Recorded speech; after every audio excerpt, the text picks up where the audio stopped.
Welcome in, ladies and gentlemen, to a National Signing Day edition of the Bengal Tiger Recruiting Podcast. I am Billy Embody. With me is Shea Dixon, fresh off his Red Baron pizza and a visit with Yep. Brian Kelly for his press conference. Shea, traditions are traditions. Let's start there. Why the Red Baron pizza? Well, it's a throwback. It's multi-layered here. One, on signing day, typically. Now, this signing day is a little bit more calm, but we had Brian Kelly at noon. This certainly applies to the early signing period where all day I never leave my desk. So I have to cook something from the house.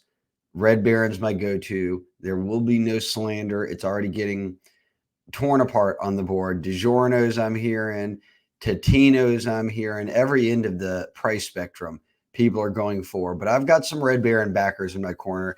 Here's the flip side, and the people who are saying, Shay, just order pizza to the house. It's about the same price. It's just as good. The reality is it's not just as good. There's only one that's just as good, Pizza Hut. And Pizza Hut in Baton Rouge doesn't start delivering till like 5 o'clock. So that's why I said if I could have a Pizza Hut delivery, it would trump it. But if without it, I'm a Red Baron guy. Well, there we go. A little intel there. I enjoy the Costco pizzas, a little DiGiorno from time to time, and Domino's is my go-to on the delivery front. So let's jump in here before you slander my pizza choices. I was about to. Yeah, I know. I saw it. LSU went into National Signing Day with two prospects that were unsigned. One was five-star plus defensive lineman Dominick McKinley, who was committed to the Tigers, and another they were hoping to land five-star plus athlete Terry Bussey out of Timpson High, flip him from Texas A&M. Let's lead off with Bussey, and then we'll go through the rest of the good news, the rest of the pod. Bussey ends up sticking with Texas A&M. You and I talked about it a lot on the podcast last week, and pretty much nothing really changed. LSU had a puncher's chance in a way. They felt good about it, but both sides felt good. They had laid out their best foot. Pretty much the only prospect A&M recruited outside of Ashton Bethel Roman, and then LSU was 10 toes down recruiting Terry Bussey with Dominick McKinley committed. It just wasn't enough. He stuck with Texas A&M, which is kind of what we thought throughout the cycle with him. Yeah, I mean, yes, throughout the cycle for certain. You had written a piece on Tuesday saying you thought ultimately he was going to stick with A&M. Whenever I talked with sources, even around LSU, signing day eve tidbits, Billy, were still, look, they've got a puncher's chance, but I would lean A&M. And I think in the end, what LSU battled here is familiarity and comfortability with A&M. He had long been considered a guy who was an A&M lean, as you said, way back in the spring. I mean, he was going to commit to A&M in the summer. What was he, Billy? He was injured or banged up. He didn't make some visits. So he was like, oh, well, let me wait to make visits until the fall. And he did right away. He went to Alabama. He went to LSU, official visits. Then he committed to A&M. So he'd already picked A&M over everybody else once. LSU goes on to flip 4 A&M commitments, 2 on the D-line, 2 on the O-line, and 2 of them were in Texas. So this isn't uncharted territory, and they'd been in it with Bussey for so long that it was like, all right, how far can they get with this? Well, he doesn't sign in December. That's notable news. A lot of A&M guys did sign despite Jimbo being fired and coaches being hired and open positions still being there. Terry said, I'm going to wait.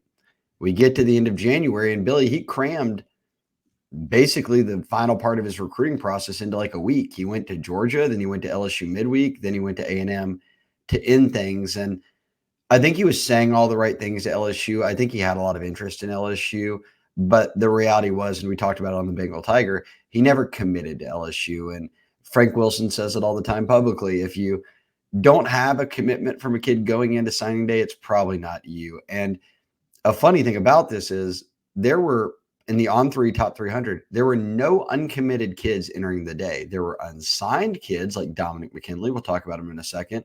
Ryan Williams at Bama, notable players, but there was no debate over where they were going. It was an odd thing to cover a recruitment like Bussey where he was committed to A&M, never decommitted from A&M, gave them his final visit, but at no point said, oh, I'm locked in, I'm 100%. he just continued to entertain all of his suitors until the end. So despite being committed, he goes into a signing day and we're like, oh man, how do you put hats on the table? All that. We tune in at Timpson High, Billy. There are no hats on the table. There's no cake. There's no anything. There's no balloons or banners. 9 o'clock announcement. He was sat down at 8:58. By 9:02, he had said, I'm going to A&M, and he spoke for probably 15 seconds. So he didn't drag it out, but it's almost like as odd as everything felt throughout it with him being committed and open, the signing day ceremony kind of drove home just how kind of it's just not something we've seen a lot. A kid who is committed holding a ceremony that wasn't really even a ceremony. He talked for 4 minutes and then it was over with.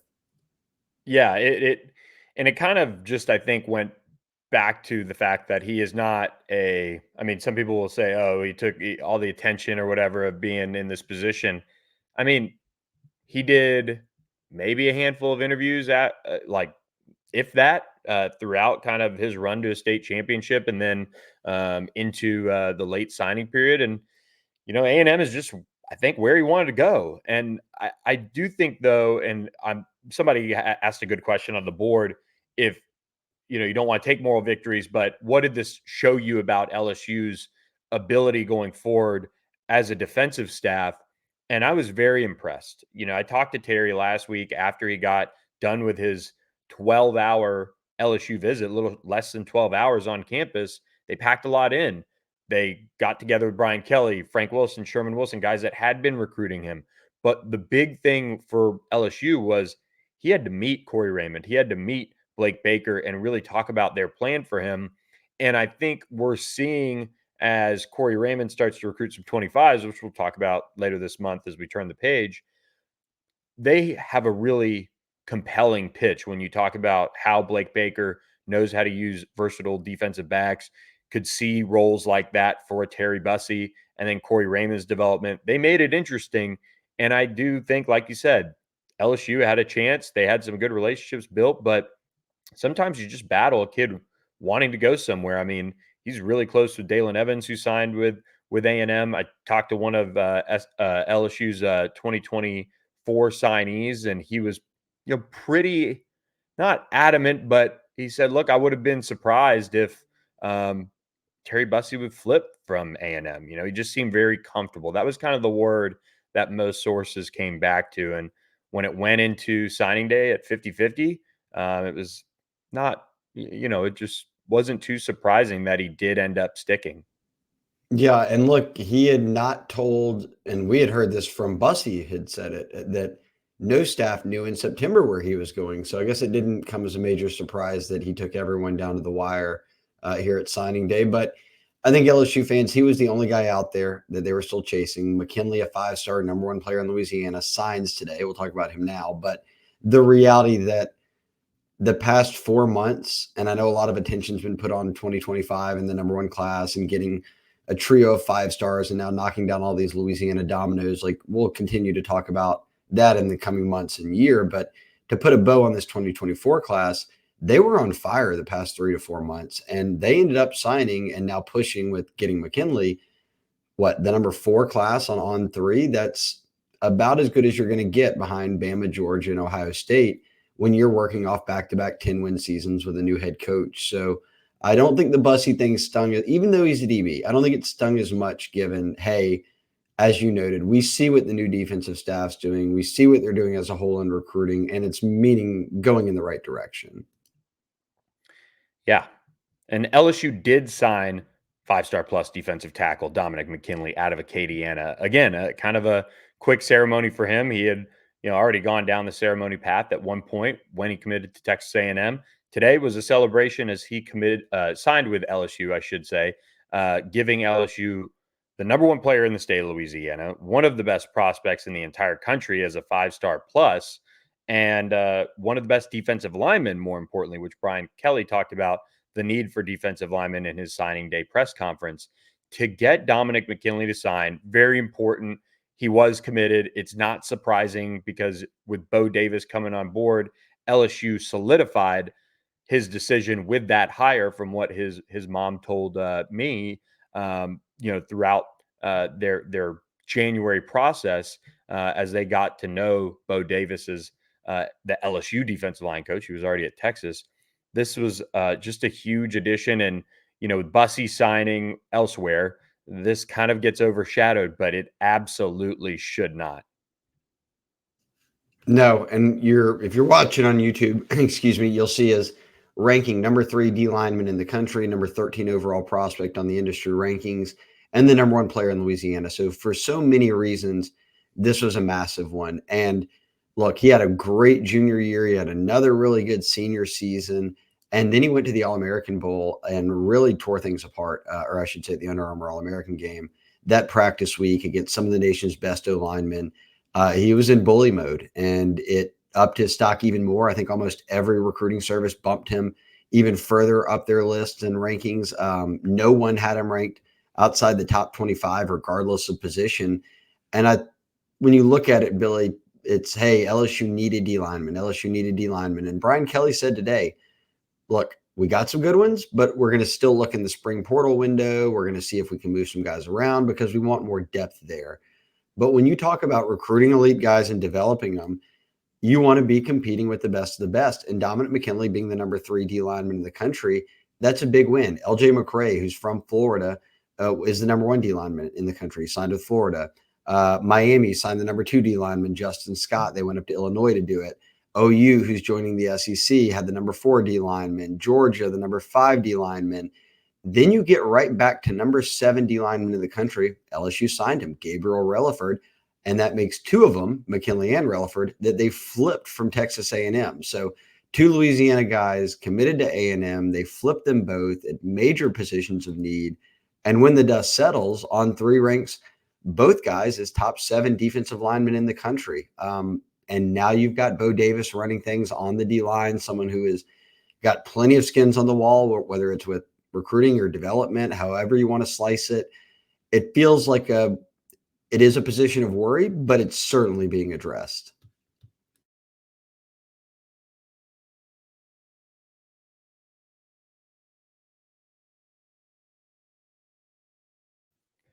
Yeah, this is not a position that you can fix long term fix long term overnight. Just by either loading up on defensive linemen from the portal that might not be able to cut it. This has to be a focused approach on the high school ranks where you can develop guys. We saw what Bo Davis can do with defensive linemen when it comes to developing them. I mean, that Texas defensive line this year was very, very good. And a lot of those guys were all guys that were developed by Bo Davis. And it took some time for some of those guys to turn into those type of players. So I think you get a guy like Dominick McKinley, you get a guy like Gabriel Relaford. Those are elite traitsy guys, as Charles Power and our rankings team likes to talk about them. They have the tools to be really successful at LSU. I talked with Charles in a piece for the Bengal Tiger. You can check it out on there. And he mentioned the expectations. As you get closer to the ball, it's harder to make an early impact. Is one of the things that most coaches and rankings guys will tell you. And that being said, Dominick McKinley is pushing about 6'5", almost 300 pounds. He'll be here this summer, but athletically, he has a chance to potentially be a rotational player early on because of that need that LSU has on the defensive line.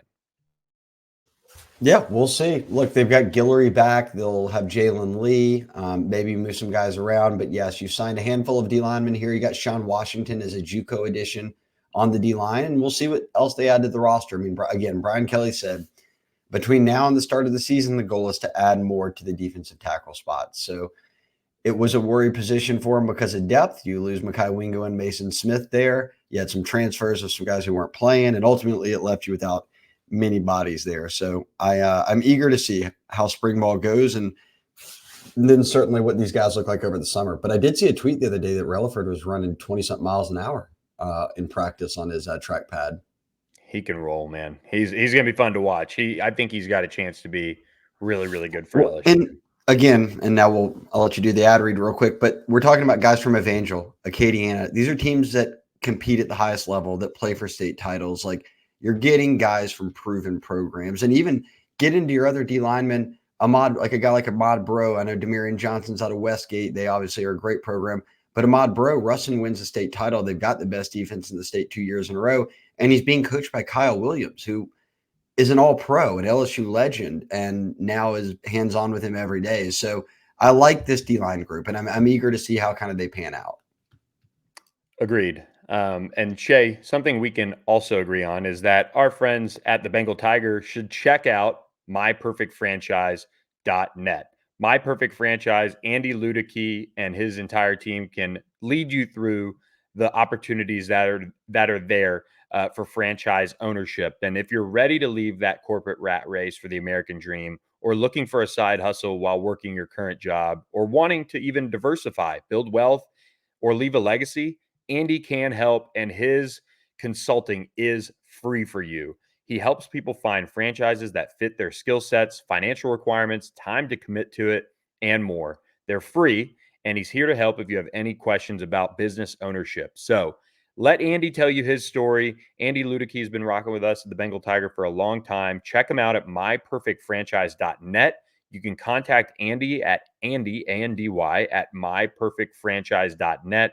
Give him a call, 404-973-9901, and learn about the opportunities with franchising that he can share with you and show you the way to building another avenue to wealth and setting up your family for years to come. Appreciate Andy and his support of the Bengal Tiger podcast. Shea, you laid it out really well in two stories right around lunch, right before Brian Kelly's press conference. LSU finishes with the number 4 recruiting class on 3, and they flipped 11 prospects en route to that run as the number 4 recruiting class. This is back-to-back top 5 classes for the Tigers. They hit on their guys in Louisiana. Just some closing thoughts, not on the pod, but for this 2024 recruiting class. You didn't let me hate on your pizza choices, so let me just go ahead and ask if you, on the producer side, had the clips ready of when you debated me if this would be a top 10 class at over the summer. And I went bold enough to say I think it had a chance at top 5. Well, I would also argue that you never said that Jimbo Fisher was going to be fired. Well, it doesn't matter. Anything can happen. It's recruiting. Anything can happen. It's recruiting. You are the optimist on the pod. I will give you that. And the site. All right. Okay. Well, I thought then, yes, Jimbo got fired and they made quick work of it by flipping 4 trench players, 2 O linemen, 2 D linemen out of A&M's class. I thought that was massive, obviously, but yeah, they finished 4. Bama, Georgia, Ohio State, as I mentioned earlier, go 1, 2, 3. Texas at 5. Oregon at 6, Miami at 7, Notre Dame at 8, Penn State at 9, and then Florida gets into the top 10, landing at number 10. LSU, in terms of star power ranking here, 5-star wise, signed 3 5-stars. The only school with more was Georgia and Bama. They both signed 4. So when you talk about competing with the best of the best, recruiting like Kirby Smart, recruiting like Bama has traditionally, recruiting like Ryan Day and Ohio State do, by really they're able to go national and consistently put together top classes. Whatever your avenue is, I like that they were able to do this and get themselves right up there with those teams, because that means you're bringing in elite talent and then you're set up to develop elite talent. And Billy, if you go back, or I can just click it, and if you're not watching on YouTube, it doesn't matter. But you'll see the average NIL valuation. This is not what every kid's getting paid, but their valuation, and you can break it down on 3. You can read about it. It's broken down of where you're going to, the position you play, ranking. Like a million. There's not a million, but a lot of factors that go into it, and it gives you a rough guess at what the average NIL cost for each class would be. Look at the disparity. Bama at $175K, Georgia $195, Ohio State around $170, Texas right behind LSU's at $225. LSU sitting at $95K, under $100K. So we've talked a lot about NIL. We've talked a lot about how they can continue to improve it and their push to do so and all that. But to crack the top 5 with that disparity and what you had to do NIL wise is massive. And I think what it ties into is my other comment here. And I think these are numbers that maybe don't surprise you, but if you really think about it, it drives home the reality of what's happening. Billy, they signed 29 guys. 20 of the 29 guys are Louisiana natives. 25 of the 29 played high school in Louisiana or Texas. And then if you toss in a border state in Mississippi, PJ Woodland, the 7A Defensive Player of the Year, Max Preps Player of the Year in Mississippi, 26 of the 29 will have played in either Louisiana or a border state, Texas or Mississippi. That leaves you only 3 players of nearly 30 signees, only 3 who didn't come from one of those 3 states. And it was Georgia, Florida, and then they went to North Carolina, and they got an offensive tackle on Ethan Callaway. And I asked Brian Kelly about it, and he said, look, this is going back to the roots of what's made LSU great. And he tossed in, look, Georgia, and they got CJ Jackson out of Georgia. Should have mentioned him as well. But Georgia, Florida, into Mississippi, but really putting a big emphasis on Louisiana and Texas. When you look back at the great LSU teams, that's what they were made up of. Those were where the guys are coming from. And then I think it's twofolds into it, Billy, that in the era of the portal, guys from Louisiana, guys from East Texas, guys from South Mississippi, they're not going to leave as quickly if playing time isn't there and they can develop than other guys will, because they're still close to home. Even if they don't play yet as a freshman or into their sophomore year, their parents are at every game. They go home whenever they really feel like it. I think this is a strategy that's multi-layered in why they want to make Louisiana and East Texas a priority. And I thought they hit a home run there this cycle. I mean, they signed 11 of the top 12 players in Louisiana, Wardell Mack being the one guy who didn't. He went to Florida and then flipped to Texas. And there was a point where they just realized he wasn't showing much interest. Everybody else that they offered, they got. Yeah, I think this class is really well done. And I think having it be a kind of down year, like top to bottom in Louisiana, like you have star power at the top. And then from there, it was a bunch of guys that hovering right around 4-star range, not many that really ended up in that 100 range. You had Gabe Relaford, you had Kylan Billiot, a couple more at the top. But I think they were able to get a class that filled a lot of needs. And Brian Kelly kind of talked about that a little bit today when he, was asked about the portal and how do you use it. And he went back to his first year where they needed to bring in numbers and fill a huge number of roster spots. This class should be that kind of final, okay, now we can just use the portal to really plug in and play certain guys at certain spots. Whereas this cycle, even though it was a smaller group than we've seen in the past, still needing to bring in true like depth to help. You think of guys like Jair Brown and Austin Osbury and guys like that, just to address the depth. In the future, you would hope that they are kind of being super selective of guys that can step into a starting role or be a first guy off the bench and play a lot of snaps, top to bottom in a small transfer class, because you sign the number of guys you signed in this cycle. And then 2025 is off to just such a roaring start that LSU, I think, is really starting to get into what could be, I mean, very much considered the best recruiting time since I've joined the beat. I know you've seen a lot of talent come through in recruiting classes, but since I've been here, you look at the 2025 class and where it's headed. That just seems like, to me, almost like the true kicking the door down into this new golden era of LSU recruiting. We'll strike while it's hot. Nick Saban's retired. If there's a feeling that Yeah.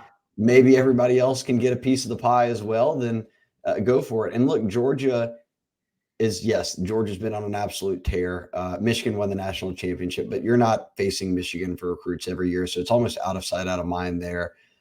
Georgia's the other one. And Georgia's in a state as talent rich as anyone in the country. And they have Florida, Florida State, Miami, LSU, Bama, Auburn. Everyone's in their state. So they're always up against it to have to go elsewhere and get guys.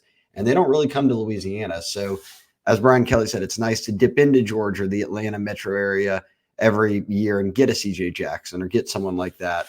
But again, I was impressed that they were able to keep it pretty local and finish with a top 5 class. That's a combination that, as you noted, in a down year, wasn't sure they were going to be able to pull off. But of note, 29 signees, Billy, 11 of them were flips. Yeah, really, really good job on those flips too. Some were senior year evals. You look at a guy like Joe Cryer, you look at a Bernard Causey, guys like that They were that both are committed to Ole Miss. both committed to Ole Miss as well, and that kind of shows that you can, for the most part, pretty clearly take guys that you want in Louisiana from Ole Miss, even though they're having a little success in recruiting right now. They had to battle for some of these guys too. Xavier Atkins, they held off. Um, PJ Woodland flipped from in-state. Or did he ever commit? He committed, right? Mississippi Woodland was State, right? committed to state and decommitted, and That's yeah, right.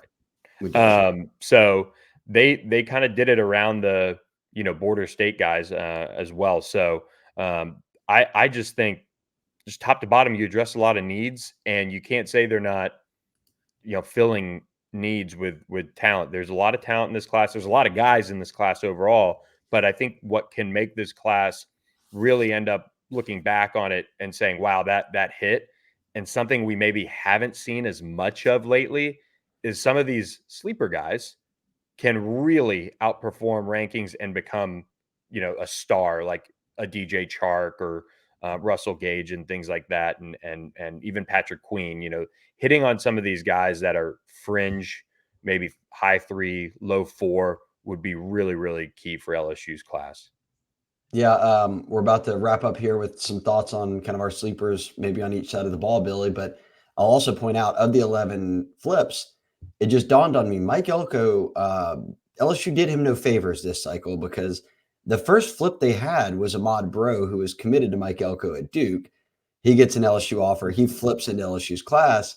Elko gets the big A&M job, shows up, and 4 of his best commitments have flipped to LSU before he can even do anything about it. He wasn't even there for some of them. It had happened right after Jimmo got fired, but and Relaford, guys like that before it. But McKinley happening in January was certainly after he had been named the head coach. So Elko kind of a part of 5 or almost 6 guys in this class who he was in on or the head coach of, who ended up flipping to LSU. So that kind of stings there. But also, one thing everyone forgets, and I think everyone forgets it for this reason. Remember when Deion Sanders and Prime were all the rage? No, I'm not talking about when they were 2-0 or 3-0, and everybody was tuning in for the games, and they were going into quadruple overtime or whatever with Colorado State. Way before that, in the spring, they were knocking down commitments, dominoes. They were reeling in guys. They were hosting guys, and it was riding this Deion swag. And Jawan Johnson, Mr. Football in Louisiana, commits to them. He was one of the first flips. The only guy who didn't flip from an SEC or ACC school would have been Jawan Johnson, flipping from Colorado to LSU. So they even got after Coach Prime this cycle. Yeah, take no prisoners on the flip route for LSU. Shea, let's wrap up with some sleeper predictions. We started at the top with 2 5-star plus prospects. Now let's go into some guys on offense and defense that could end up outperforming their ranking, or maybe aren't talked enough about. Do you want to lead off, or do you want me to lead off? Yeah, I think we have to. The guidelines here have to be more outperformer ranking, I think, because there's some guy like CJ Jackson, I feel like nobody's talking about, but we've got him as a top 150 player on 3, and he's the edge rusher that ultimately they got to replace the miss on Colin Simmons. And I think that if you stack up their two careers down the road, I can't promise you at this point which one's going to look better. So I think a guy like that deserves some love, and there's a lot in that mix, but I think we got to go on the back end of this with guys who are not as highly ranked as others.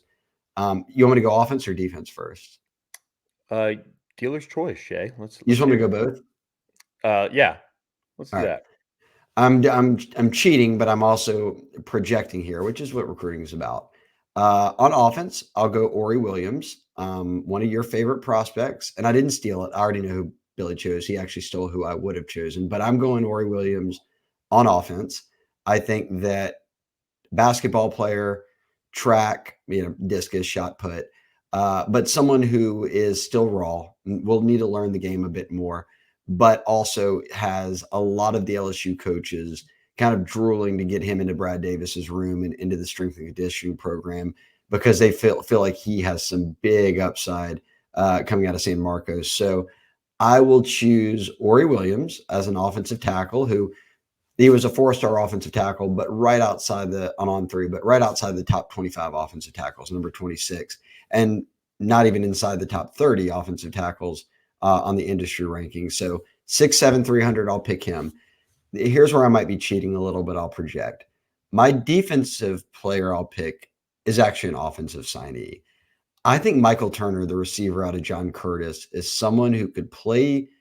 I've already heard it from sources around LSU that Corey Raymond wants to see what he can do in the summer and in camp as a cornerback. They're low on corners. They've got some young guys, but at this point, you want to toss guys into the mix, see how they look. He can run. He's got a slight build, but that may be better suited at corner than it is at receiver sometimes. I think you can, we've seen it with Greedy Williams and Dante Jackson, others, like they'll bulk up. Christian Fulton, even in a way, was thinner. He bulked up. So I'm not worried about that. I just think that with the way he can turn and run and with the lack of, when you play at Curtis, you're playing in the veer. It's not like he's been playing receiver and racking up 1,000-yard seasons. Like you're just in that offense. For me, I would say, hey, let's just see what you can do at corner. And I think that is, if he's down for it, they're going to give him a chance to do both. And I can remember when Tre'Davious White, Mo Claiborne, guys like that came through here, and we've seen Jacoby Stevens bounced around to both sides of the ball. They ultimately land on defense and become really good players and starters. So I'll pick Michael Turner. I am intrigued to know which one. We didn't talk about which one you were gonna pick. I would have picked the one you're saying right now.